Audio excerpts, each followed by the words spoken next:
and good evening to the DBM family.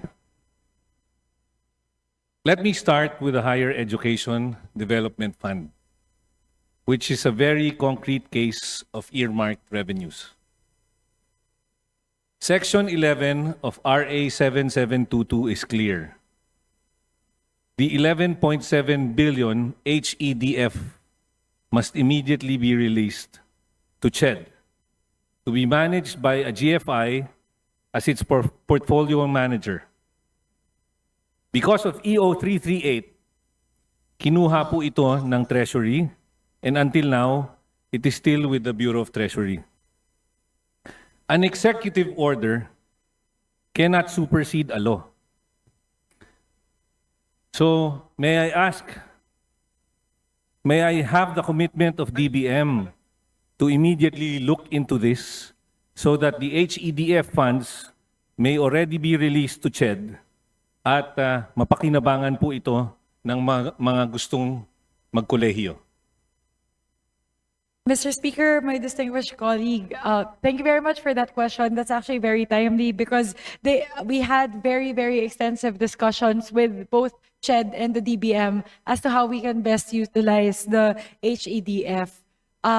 Actually po, yung napag-usapan po namin, out of the roughly 11 billion pesos available in the HEDF as of, I believe, August of this year, 7 billion of that, around 7.3 billion pesos of that was committed by both CHED and DBM for release to fund the payment of the deficiencies to the SUCs for the full implementation of the UACTE. So for fiscal year 2026 po, magre-release po tayo mula sa, magre-release po rather ang DBM mula po sa HEDF ng 7 billion pesos para po bayaran yung kakulangan sa implementasyon ng UACTE. Maganda po yun, Madam Sponsor. Mr. Speaker, but like I said, may we ask for the commitment of the DBM na mapag-aralan na po ito ng mabuti at dahil nga ito'y labag sa batas na nandun po siya sa Bureau of Treasury, at dapat po siguro maibigay na at maibalik na po sa CHED para mailagay sa isang GFI na yun po ang nakalagay sa batas.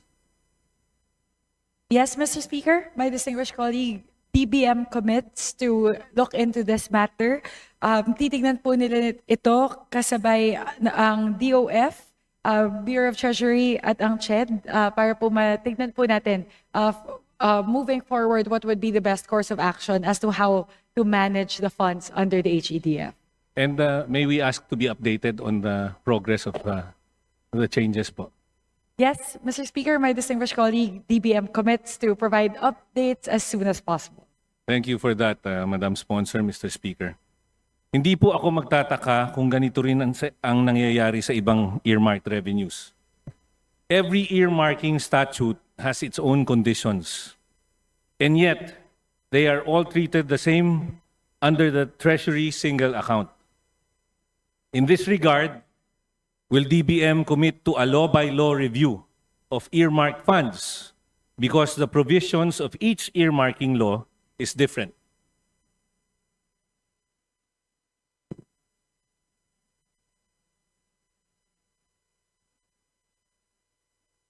Mr. Speaker, my distinguished colleague, again, thank you to our distinguished colleague for the very timely question. Actually po, ongoing na po yung kasalukuyang pag-aaral at pagsusuri patungkol po dyan.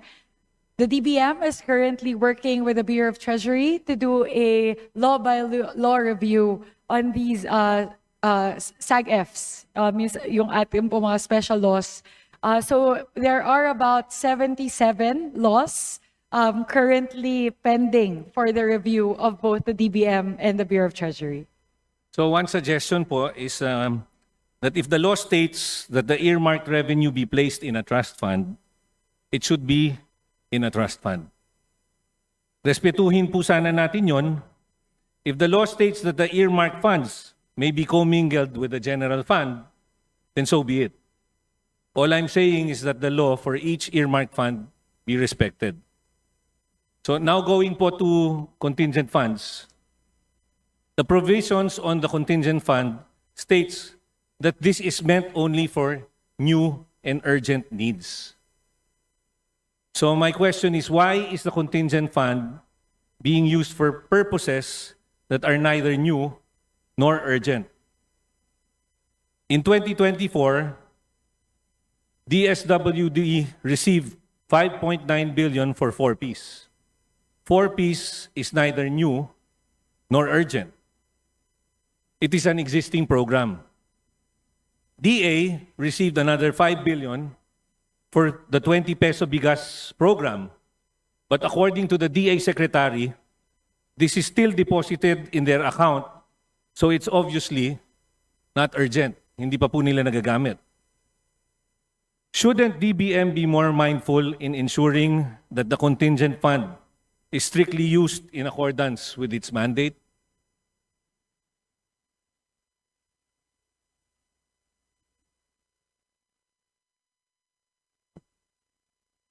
Mr. Speaker, my distinguished colleague, in terms of the parameters for the use of the contingent fund, we recognize the point of our distinguished colleague that these are for new and urgent activities or projects of the national government. So, tama po yun. Yun po yung nakalagay in terms of the provision for the contingent funds. With regard to the two specific instances mentioned by our distinguished colleague, the first being the release from the contingent fund towards the 4Ps program, and the second, the release for the DA towards the provision of rice. Both of these fall under the urgent category. The first one po kasi, with regard to 4Ps, by law, it is required to give the entitlements of the 4 million 4Ps beneficiary households. Ang nangyari po kasi for 2025, 2024 rather, nabawasan po kasi yung total allocation ng 4Ps. So the amount that was released from the contingent fund towards the 4Ps were used to bridge the gap, yung deficit po. With regard to the DA Bigas program, nag-release po ng contingent funds noong mga panahon na sobrang taas po ng presyo ng bigas. So in order to address the needs of the lowest income households, nag-release po mula po sa contingent fund papunta po sa DA. So in both of the instances mentioned by our distinguished colleague, both of those fall under the urgent category po. Naniniwala naman ako, Madam Sponsor, that these programs are justified. No?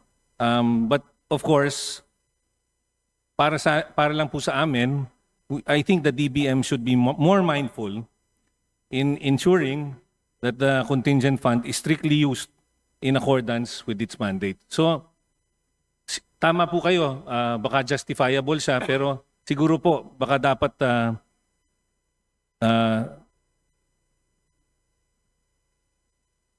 tulad po kasi nung nasa DA, kung urgent po siya, bakit po siya, binanggit po ng secretary ng DA na nakadeposito pa rin siya. So nalagay po siya doon, pero nandun pa rin siya, so, at hindi nagagamit. So parang, kaya ko lang po nasabi na baka hindi siya urgent. Mr. Speaker, Anyway, this representation feels strongly that stretching the definition of contingent undermines the integrity of the budget. So maybe baka po pwedeng we can craft corrective measures with regards to its use para lang po maiwasan yung medyo vague na mga use. Madam Sponsor. Mr. Speaker, my sincerest apologies po. May you please repeat the last question? So all I'm saying is that maybe the DBM should be more mindful in ensuring that the contingent fund is strictly used in accordance with its mandate. So, kung pag sinabi pong urgent, dapat po, syempre, hindi maiiwan dun yung pera at hindi ginagamit. Kasi sabi nyo nga, urgent, Madam Sponsor, Mr. Speaker, pero hindi po ginamit eh. Mr. Speaker, my distinguished colleague, actually po, the funds that were released from the contingent fund towards the DA for the biggest fund, lahat po yon na-obligate na. Nagkaroon lang po ng changeover kasi po instead of DA directly releasing the rice, dinaan po sa FTI. So yun lang po yung dahilan kung bakit medyo nagkaroon po ng delay dun po sa pag-release. Pero po, lahat po, yung kabuuan po ng amount na na-release mula po sa contingent fund papunta sa DA ay obligated na po. So, anyway, as I mentioned, Madam Sponsor, ang sinasabi lang naman po namin is that when it comes to the contingent fund, maybe we should be more strict when it comes to following the provisions. Tapos siguro baka pwede natin tignan at pag-aralan at tanggalin na kung ano man yung mga parang general na or catch-all phrases para maiwasan po yung parang magiging parang lump sum fund siya. Anyway, Madam Chair, Mr. Chair, Madam Sponsor, I now turn to the provisions on unprogrammed appropriations. For years, this has been a source of flexibility, perhaps too much flexibility. Kung kami lang po ang masusunod, wala na sanang unprogrammed funds. Mas maganda sana if there are new revenue collections or excess revenues, let us just pass a supplemental budget. Pero kung hindi naman kami masusunod, then I suggest that we should delete the special provisions that allows the modifications of amounts within the authorized purposes and to cover deficiencies in the amounts authorized in any of the other purposes. It defeats the very essence of the line items in the unprogrammed appropriations, since these provisions allow DBM to treat unprogrammed funds like a discretionary lump sum. In light of the Supreme Court rulings on lump sums and pork barrel, ang tanong po, shouldn't we seriously consider deleting these provisions altogether? Ang sinasite ko po is yung page 1072 of the NEP sa 2026, yung number 10 po na provision.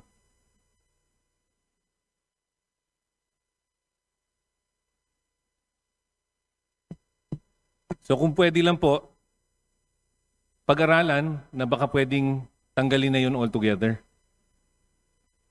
Mr. Speaker, my distinguished colleague, ang maganda po kasi doon sa kasalukuyang provision na yon is it gives the Flexibility. the flexibility to be able to move across programs. There may be instances, for example, in the case of the contingent fund, there may be instances wherein towards the end of the year, there would be, sawa naman po na siya, sana hindi, but there would be a calamity, malaki pong calamity, or maybe perhaps during the COVID time, there's a national health emergency all of a sudden that was unprogrammed, definitely, unanticipated when the budget was being developed. So that particular provision po kasi is able to give that flexibility to funnel resources towards where they're most needed. But ang atin po sigurong a-assure ay meron naman pong there are sufficient safeguards in order for that particular provision to not be used in a manner that's not prudent. Yun lang naman po, Madam Sponsor, ang sinasabi namin. So, if, for example, instead of that provision, baka we can specify for national emergencies, baka pwedeng ilagay natin yun. Dun lang siya mag-a-apply. Hindi po ba? So, instead of parang a general or yun nga, a catch-all phrase where we can just move from one item to the other, Madam Sponsor, baka ho pwedeng ganun na lang, maglagay tayo ng in case of national emergencies, then this will apply.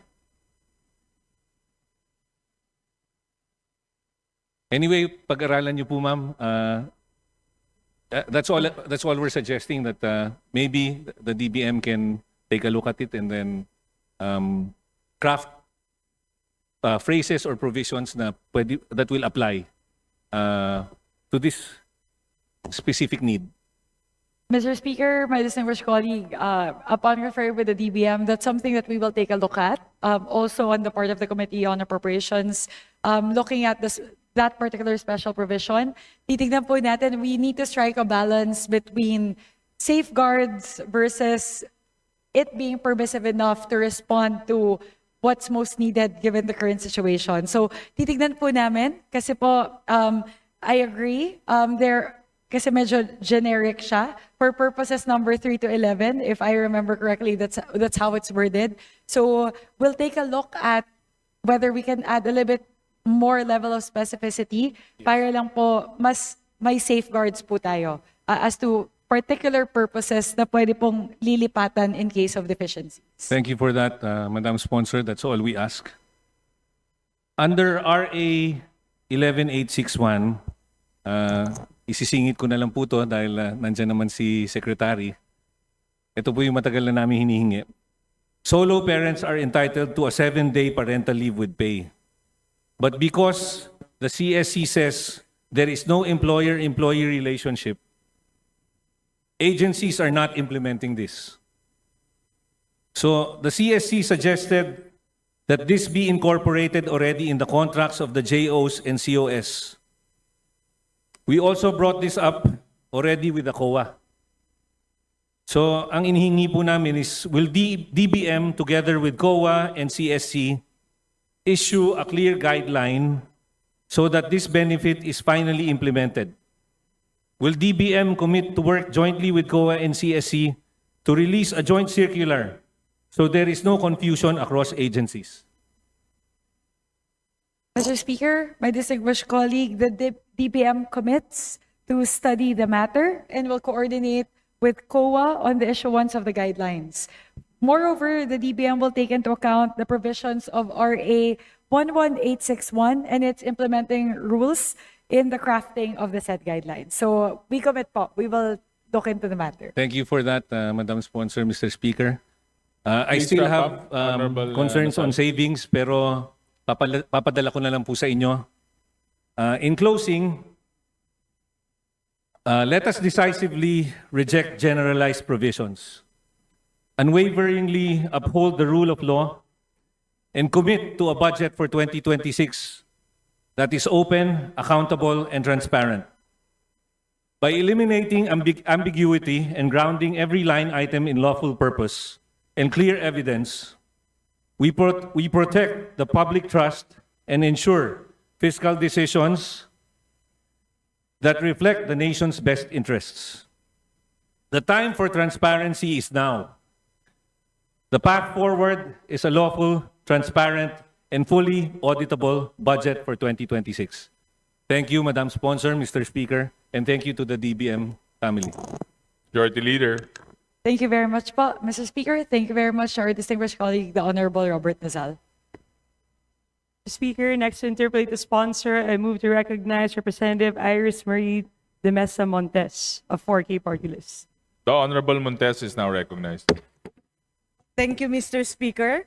Magandang gabi po sa inyong lahat, honorable colleague, distinguished sponsor. Mr. Speaker, my questions will pertain to the national government subsidy to PhilHealth. I have taken into account the testimonies of both the Department of Finance and PhilHealth in formulating my questions, and I'm also taking this opportunity to direct my inquiries to the DBM based on the testimonies of the aforementioned agencies. When we passed the Universal Health Care Act, we did not merely make a promise of access. We made the commitment of equity. At the heart of this commitment lies the strategic use of pooled funds to finance the universal health care. PhilHealth sources of financing include the premium contributions of direct contributors, national government subsidy from sin tax revenues, the 50% share of the national government from the income of PAGCOR, the 40% PCSO net charity fund, and the interest income of PhilHealth, which transforms fragmented financing into a unified lifeline for every Filipino. Ang tanong ko lamang po, una, ano po ang nagko-constitute ng national subsidy para sa PhilHealth? Ito po ba yung sin taxes? Pwede po ba natin isa-isahin kung ano ang pinanggagalingan ng sin taxes na may kinalaman po doon sa UHC, particularly yung sa government subsidy to PhilHealth for the NHIP? Mr. Speaker, my distinguished colleague, in terms of the appropriations provision for the UHC, the amount necessary to implement the action will be sourced from the following: the total incremental sin tax collections as provided for in RA number 10351, 50% of the national government share from the income of PAGCOR, 40% of the charity fund, net of documentary stamp tax payments, premium contributions to members, annual appropriations of the DOH included in the GAA, and the national government subsidy to PhilHealth included in the GAA. Yun po yung ma'am. breakdown. Yes, distinguished sponsor, thank you. But I'm asking about the specifics of the sin taxes. The Universal Healthcare Law was passed in 2019. In 2020, we passed, if I'm not mistaken, 2020, we passed RA 11346. And then 2 years after, we passed RA 11467.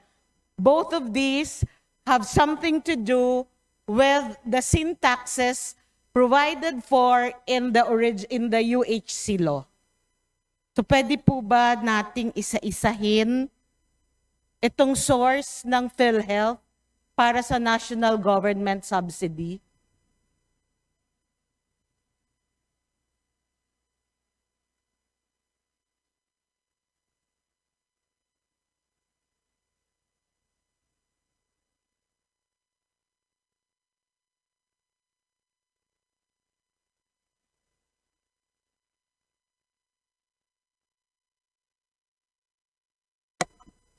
Mr. Speaker, with regard to the disaggregation under the sin taxes, so for tobacco, 80% of the government share would go to PhilHealth. For HTP and vapor products, 60% of the government share will go towards UHC. For alcohol, 60% of the government share will go to the UHC. For sweetened beverages, 80% of the government share will go to PhilHealth. Maraming salamat po, distinguished sponsor. So mula po 2021, magkano po ang due to PhilHealth based on the earmarks ng mga batas na ito? Pwede rin po ba nating isa-isahin mula 2021 hanggang 2025?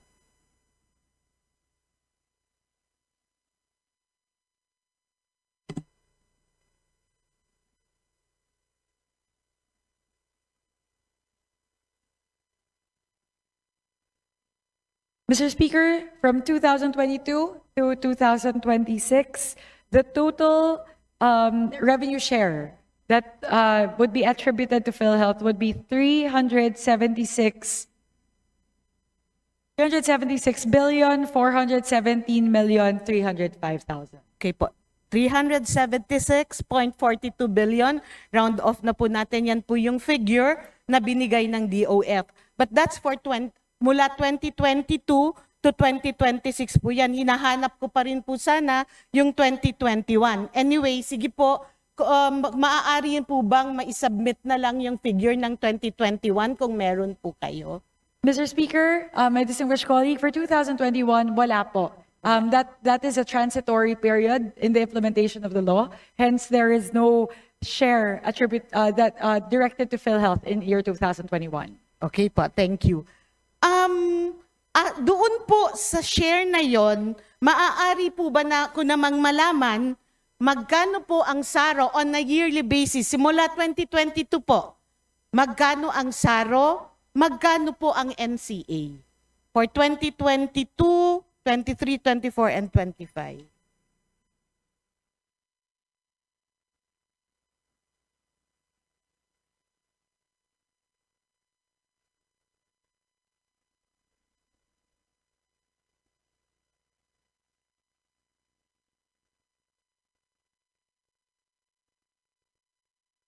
Mr. Speaker, my distinguished colleague, we are working on getting the specific SAROS since 2022. But what we can provide our distinguished colleague right now would be the total of the amounts indicated in the GAA.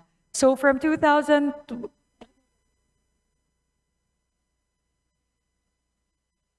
so from 2021 to 2026, the total would be 340.41 billion. Including the 2026 proposed, is that right? That includes the 2026 proposed less the BARC, less the BARC addition of the 60 billion pesos. Thank you, Mr. Speaker, distinguished colleague. Based from the testimony of PhilHealth, ito naman po, kung wala pong figure ang DBM, ito po ang figure ng PhilHealth sa actual na natanggap po nila. NCA po ito, ano? For 2021, 71.292 billion. For 2022, 79.93 billion. Yung mga SARO po niyan, halos 80. Walang masyadong diferensya, no? For 2023, the SARO was 78.8 billion, but the NCA was 50.92 billion. For 2024, the SARO was 40.2, but the NCA was 9.3. And then for 2025, 0 po. Tama? Tama po, Mr. Speaker, distinguished sponsor.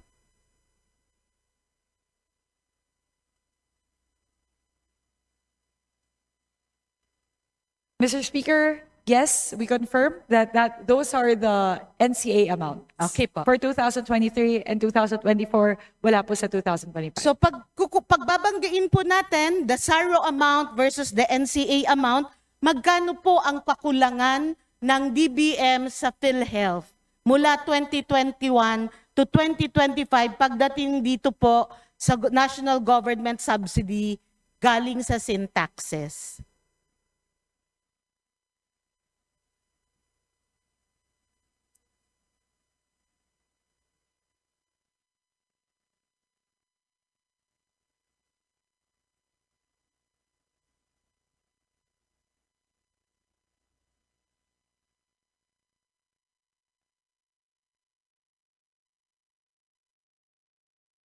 Mr. Speaker, my distinguished colleagues, since 2023, the total amount for the unfunded SARO due to PhilHealth would be 59 billion pesos. 59 billion. For 2025, balikan ko lamang po, magkano po yung sin tax collection due to PhilHealth sa record po ninyo? 69.8 po ba? That is correct, Mr. Okay. Speaker, my distinguished colleague. So since wala pong allocation for PhilHealth in 2025, parang pwede po nating masabi, 69.8 po ang due uli sa PhilHealth. Tama po ba?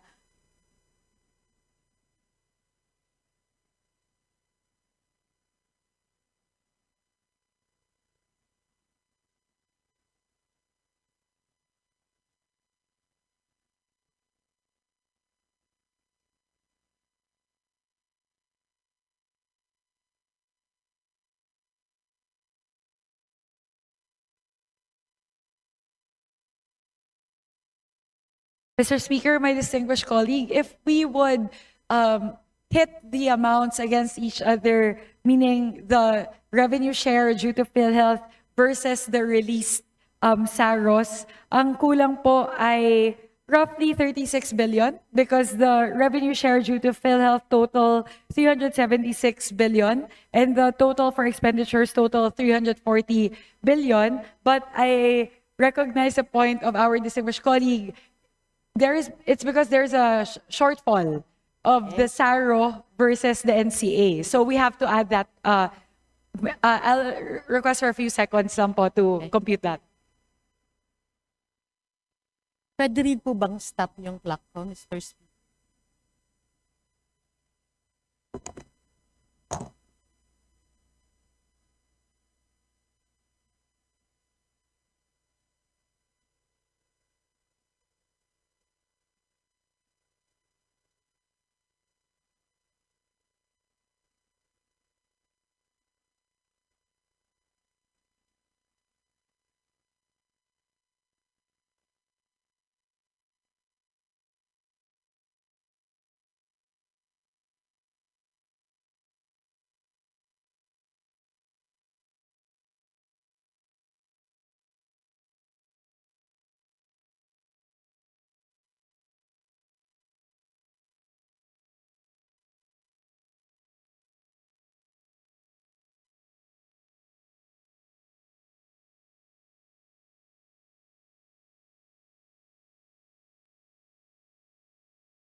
Mr. Speaker, my distinguished colleague, in terms of the deficiency, roughly amounting to 59 billion yung pagkakaiba po sa SARO versus yung NCA na na-release. Actually po, may dahilan po kung bakit may ganun pong pagkakaiba sa pagitan noong SARO and the NCA. It's because it's a cash management strategy on the part of the DBM because as per their evaluation, as of end of 2025, PhilHealth still has about 34 billion in cash just stored within PhilHealth. So as a matter of cash management strategy, hindi po muna release ng PhilHealth. But the PhilHealth says that if DBM says that if PhilHealth is able to show that they will be able to increase the benefits due to the patients, they will release the deficit. Thank you, Mr. Speaker, distinguished sponsor. I will get to that later on. Pag-usapan po natin uli yan. Gusto ko lang pong mag-reconcile lang tayo kung magkano po ang kakulangan sa PhilHealth. No? Mamaya, hindi ko na po kukunin. Pa-advance ko na lang po. Nais ko po sanang makuha yung total. Mag-proceed muna po ako sa next question ko. Yung sa PAGCOR naman po at PCSO, maaari ko po bang malaman kung meron na kayong na-release? Hindi po SARO, because I understand merong dalawang SARO, 2023, 2024. Ang gusto ko pong malaman sana kung may actual cash disbursement simula nang nainak ang UHC, tsaka yung 2 years na period na yon, so mula 2021, kung magkano na po ang napunta sa PhilHealth, kasi sa figure po ng DOF, ang kakulangan, ang dapat daw pong napunta sa PhilHealth from PCSO is 8.8 billion. Ang dapat naman po daw nakuha ng, kung susumahin mo daw, ay 113 billion. Ang kailangan madeposito sa PhilHealth based sa PAGCOR and PCSO. Do you confirm this figure, Mr. Speaker, distinguished sponsor?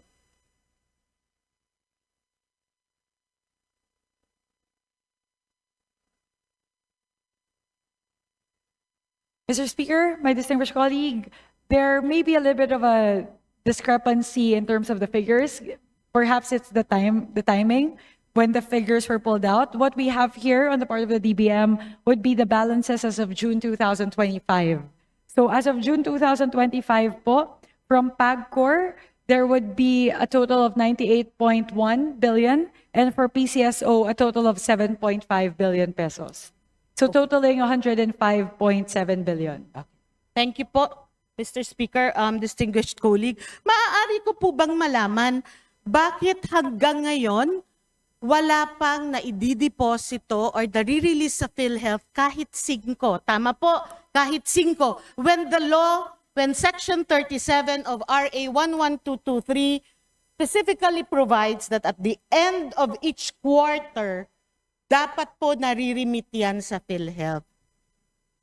Mr. Speaker, my distinguished colleague, as to why there is no NCA yet for the SARO issued for the implementation of the benefit package improvement within PhilHealth, while the PhilHealth requested for the issuance of the corresponding NCAs for the released SAROs, the previous request lodged to the DBM lacks supporting documents as follows. First, list of due and demandable accounts payable, or the LDDAP. Second, the latest financial accountability report, FAR number 4. Third will be the latest financial statements showing the corporation's cash position. Fourth would be the actual billing signed by the authorized personnel of the PhilHealth. Fifth would be a copy of the PhilHealth's undertaking to undergo a third-party review of its actuarial projections and benefit packages. And lastly, copies of board resolution approving the increase of PhilHealth's benefit packages. So a lot of these hinge on the fact that the supporting documents proving that they will expand their benefit packages has not been provided by PhilHealth to the DBM. Saan po nanggagaling yan? Ano pong basis yan? Iyan po ba yung... Maaari po bang malaman kung ano ang basis ng mga requirements na yan? Yes, Mr. Speaker, my distinguished colleague, this is based on the Citizens Charter of DBM. Okay, thank you po. The legislative intent of the UHC Act is to pool funds, including those from the PAGCOR and PhilHealth, of PCSO, to sustainably finance PhilHealth benefits. This fund pooling mechanism is the cornerstone of the law. How does DBM justify this rerouting from the DOF to the Bureau of Treasury? Is this a part of the housekeeping mandate of the DBM, or does it constitute impoundment in violation of the law's clear directive?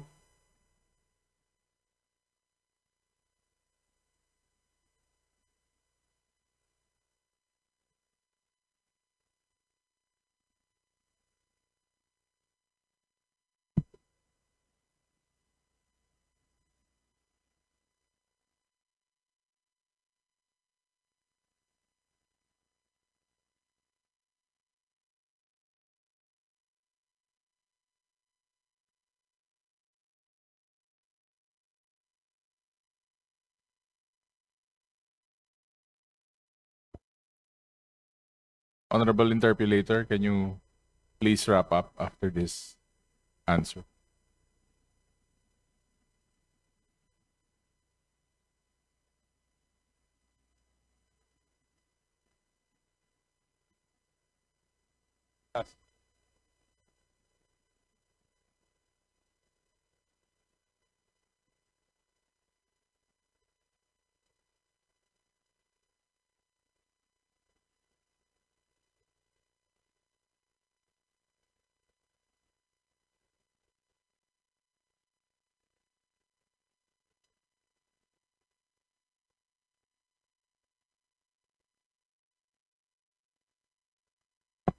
Mr. Speaker, my distinguished colleague, we can categorically say that this is not tantamount to impounding. Essentially, what happens po is that the share from PCSO and PAGCOR would need to go to BTR so that it can comprise part of the general fund, which is then appropriated.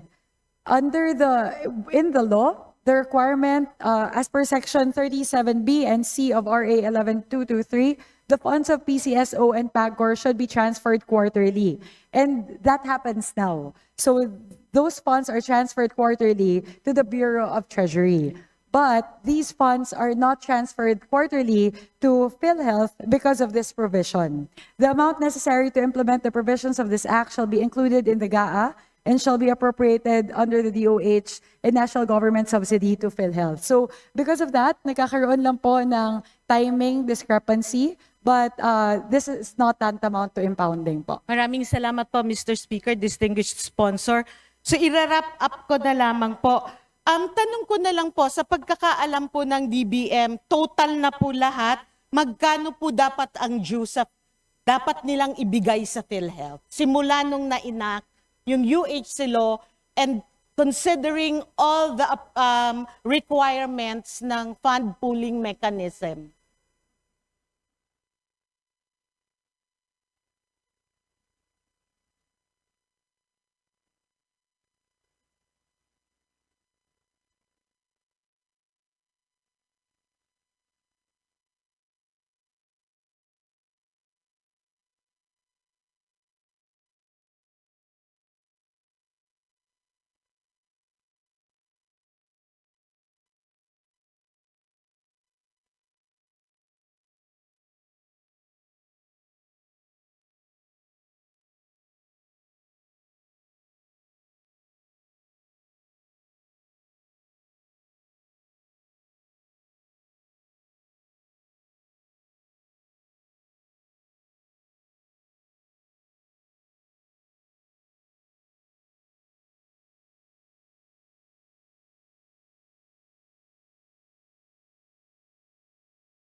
Mr. Speaker, my distinguished colleague, perhaps before I give the figures, it's important to align on what the levels are. So, ang babanggitin ko po would pertain to the total amount due to PhilHealth that na accounted for by the SAROs that have already been released. So we'll talk about the totals with regard to SAROs, not NCA, if that's okay.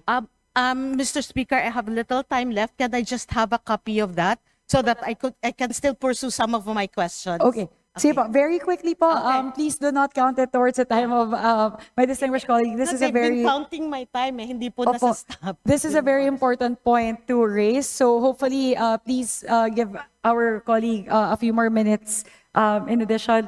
So in terms of the SARO, revenue share versus the expenditures released, the SARO, ang kulang na lang po would be the 36 billion on that side.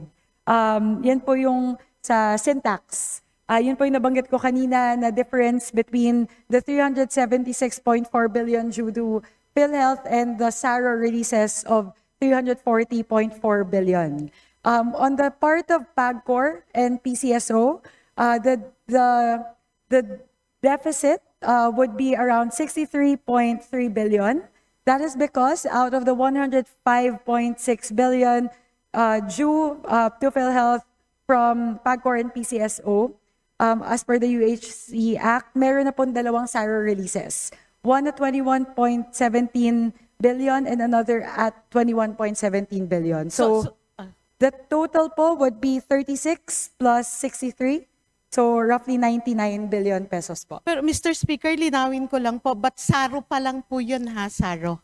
Wala pang actual release. So kung pag-uusapan po natin, collectibles pala ng PhilHealth nakalagay po sa kanila kasi SARO, pero wala pa po talaga silang natatanggap. Tama po ba? Again po, Mr. Speaker, my distinguished colleague, it's because of the cash position of PhilHealth. So as per the evaluation of DBM, PhilHealth has enough cash flows that would not necessitate the release of the NCAs. But then again, if they are able to provide the documents as enumerated earlier, the DBM will be able to release the deficit between the SAROs and the NCA. So is it correct to assume that the reason why the DBM is under-allocating funds for PhilHealth because it believes there is a perception that there is excess funds. Is that correct? Mr. Speaker, my distinguished colleague, actually po, it's not a perception. There is about 35 billion that's the estimate cash available, as in actual cash flows, not even including the reserves. There's about 35 billion balance in the cash position of PhilHealth as of end of 2025. Okay, thank you, Mr. Speaker, distinguished colleague. Assuming po for the sake of argument that PhilHealth has sufficient funds, may excess po, I think this is not and should not be a justification to lower the allocation by the national government. This representation is of the position that the law itself has a mechanism, meaning RA 11223 has a mechanism in place on how and where to use excess funds. Section 11 of the UHC law provides that PhilHealth shall set aside a portion of its accumulated revenues not needed to meet the cost of the current year's expenditures as reserve funds. The section further provides that PhilHealth's reserve funds shall be used to increase the program benefits and to decrease members' contribution when they exceed the 2-year expenditure ceiling. So nakapaloob po sa ating batas na kung sakali na mayroong sobrang pondo, ito ay gagamitin sa pagpapaganda ng benepisyo at para ibaba po ang kontribusyon na binabayaran ng bawat miyembro. Hindi po natin maikakaila na ang bawat piso ay mahalaga sa bawat pamilyang Pilipino. Kaya po ang pagbaba ng kontribusyon na binabayaran o kinakaltas sa mga miyembro ay tunay na nakakagaan sa pasanin ng ating mga kababayan. So yun po ang pinupunto ko. The law has a mechanism. It's not for the DBM to say na ito dahil may excess kayo, kaya hindi namin sa inyo ibibigay. Kasi malinaw naman po doon sa batas na kapag may excess ang PhilHealth, dito po gagawin. dito ilalagay at ito ang gagawin. Mr. Speaker, my distinguished colleague, I have been very vocal about this with regard to PhilHealth. But perhaps yun po kasi siguro yung predicate na hindi po nasa-satisfy ng PhilHealth. As mentioned in the law, the excess revenue should go towards increasing the benefits packages and reducing the contributions. But unfortunately, PhilHealth has not been doing that. So, yun po, I have been very, very vocal about this. My apologies po to my distinguished colleague, but that is the reason. Siguro kung mapakita po sa atin ng PhilHealth that they are utilizing the excess funds to improve the benefits package and to reducing the contributions, parang we will be more inclined to provide those amounts to them. But given that they're not doing that, yun po, medyo titignan po talaga, tatanungin natin anong ginagawa po ng PhilHealth doon po sa excess cash flows nila as well as their hundreds of billions in reserves. Thank Yun you, na po, Mr. Speaker. very quickly. Sorry po. Yeah, thank you, Mr. Speaker. Let me just point, siguro po suggestion ko na lang, baka pwedeng umupo ang DBM, ang DOF, ang PhilHealth, pag-usapan po ito. Because yung financing po ng PhilHealth, kailangan may predictability. Importante po yung predictability. Ano po? So kapag hindi alam ng PhilHealth kung magkano talaga ang tatanggapin nila, hindi natin sila mapupush, gawin nyo to, kasi hindi nga po nila alam kung magkano ang dadating sa kanilang pera. On the part of the DBM, kung maa-assure nyo sila na ibibigay ninyo ang pera, mas mapipredict po nila yung mga gastusin para sa benepisyo na kailangan ng mga miyembro. So, importante din po yung sustainability aside from predictability. Dapat po, hindi lang tinitignan natin yung para sa ngayong taon, yung para sa susunod na taon at sa mga susunod pang taon. Yan po ang pinanggalingan natin before UHC law. Kaya hindi po magawa ng PhilHealth na mag-increase ng benepisyo dahil hindi po nila ma-determine kung ilan ang papasok sa kanilang pera. Ang punto ko pa pong gustong sabihin, through the years after the UHC, pataas po ang kontribusyon ng mga direct contributors at pag mapapansin nyo, pababa naman po ng pababa ang national government subsidy. Ano po, naiintindihan po natin ang social solidarity principle. Tumutulong po tayo para mapatakbo natin ang ating ang PhilHealth. Nagtutulungan tayo, nag-aambagan tayo. Pero wag po sana natin iparamdam sa mga direct contributors who have contributed around 800 billion pesos already since the enactment of the UHC law na sila na lang ang papasan ng gastusin ng PhilHealth. Yun lamang po ang gusto kong puntuhin na sana po kung sumobra ang pera ng PhilHealth, na ibawasan natin ang members' contribution, ang premium rates. Kasi yan po ang sinasabi ng batas. If I may share, the version of the UHC law which we passed in 2019, at least for the House version, we did not provide for the increase in members' contribution because we wanted PhilHealth to make adjustments based on actuarial studies. Unfortunately, it was the Senate's proposal that prevailed, so that's why we have now the table that we are following the one with the ceiling and the floor na hanggang 5%.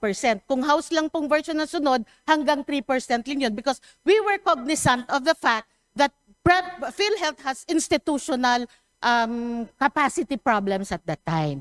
But since nandiyan na po yan, let's be fair doon sa mga direct contributors. Pwede naman po natin, pwedeng nagko-cooperate sila, tumutulong sila, pero sana po hindi naman sa kanila mapasa ang burden. So, in the end, Mr. Speaker, bilang pangwakas, allow me to state that withholding and under-allocating of the funds to PhilHealth while increasing the burden on direct contributors, workers, employers, ordinary Filipinos is not just fiscally unsound, it is morally indefensible. The government cannot shirk its duty to co-finance PhilHealth and leave the financing to those least able to bear it. If we allow this to stand, we risk hollowing out the very foundation of the universal health care. We must ask, Are we building a health system for all or merely balancing books at the expense of the sick, the poor, and the direct contributors? Are we betraying the equity promise of the universal health care?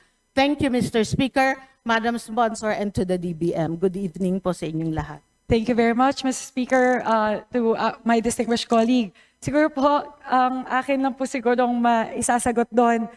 The important question is, where is PhilHealth allocating their excess cash and their cash reserves? There are roughly po, may 350 billion pesos po na cash reserve, na fund reserves ang PhilHealth. So hopefully, they're using that to lower the contributions from direct contributors. So yun po siguro ang pinakamahalagang tanong sa PhilHealth. I belabored this point when I made my interpellation to PhilHealth and the DOH. Please, PhilHealth, use your funding reserves, use the additional subsidies that are given by the government to do two things. First, to improve the benefits package. Second, to settle your accountabilities. And third, tatlo po pala, to lower the premium for direct contributors. Maraming salamat po. Majority Leader. Mr. Speaker, next to interpolate the sponsor.